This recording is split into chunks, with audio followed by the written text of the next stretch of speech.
Hello ஒரு நிமிடம். இன்றைய தியானம். கோபப்படும் சூழ்நிலைகள் வரும்போது நீங்கள் என்ன செய்ய வேண்டும்? உங்கள் ஆவியை அடக்குங்கள். கோபத்தினால் ஏற்படக்கூடிய விளைவுகளை மனக்கண் முன் கொண்டு வாருங்கள். கோபப்படும் சூழ்நிலைகள் வரும்போது உங்கள் ஆவியை அடக்குங்கள். சில உதாரணங்கள். சாப்பாடு சரியில்லை, இதனால் கோபம் வருகிறது. இதை மனுஷன் சாப்பிடுவானா என்று கூச்சல் போடுகிறீர்கள். மனுஷனால் சாப்பிட முடியாததால் தான் உங்களுக்கு தருகிறேன் என்று அவள் சொன்னால் உங்களுக்கு எப்படி இருக்கும்? அவள் வேண்டுமென்றே இப்படி தப்பு செய்யவில்லை, தவறு நடந்துவிட்டது. சோறு அதிகம் குழைந்திருந்தால் சீக்கிரம் ஜீரணிக்கும் என்று எடுத்துக்கொள்ளுங்கள். காரம் அதிகமானால் பேதிக்கு மருந்து சாப்பிடுவதாக எடுத்துக்கொள்ளுங்கள்.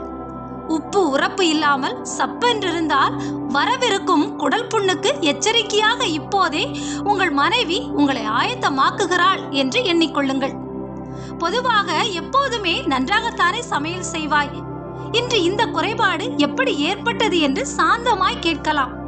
அல்லது மனைவியாகவே சாப்பாடு எப்படி இருக்கிறது என்று கேட்கும்போது எல்லாம் நன்றாக இருக்கிறது, இதில் தான் சற்று காரம் கூடிவிட்டது, மற்றபடி எல்லாம் நன்றாக இருக்கிறது என்று சொல்ல பழகுங்கள்.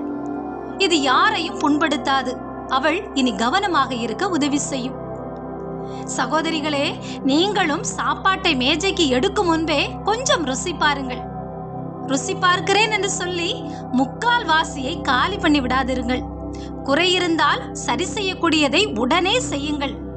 சரி செய்ய முடியாமல் இருந்தால் மேஜையில் பரிமாறும் போதே முதலிலேயே அந்த குறையை சொல்லிவிடுங்கள்.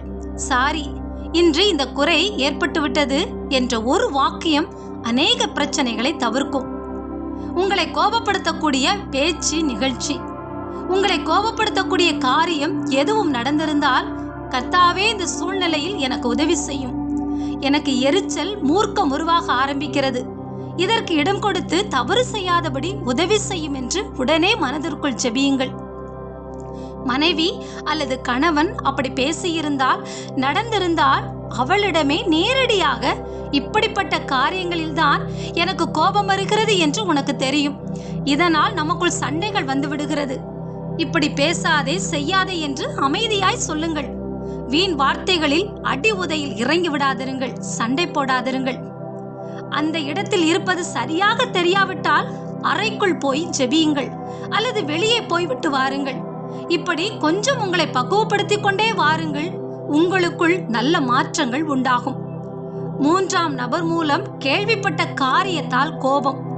உங்கள் மனைவி அல்லது பிள்ளைகளை குறித்து 3ஆம் நபர் மூலமாக கேள்விப்பட்ட காரியம் உங்களை கோபப்படுத்தக்கூடியதாக இருந்தால், சரியாக விசாரியாமல் ஒரு முடிவிற்கு நீங்களே வந்து எரிச்சல் அடையாதிருங்கள். மனைவியிடமோ பிள்ளைகளிடமோ அல்லது கணவனிடமோ சாந்தமாக விசாரியுங்கள். நீங்கள் விசாரிக்கும் போது இதுவரை கேள்விப்படாத சில உண்மைகள் உங்களுக்கு தெரிய வரும். எனவே அவசரப்பட்டு கோபத்தை வெளிப்படுத்தாதிருங்கள்.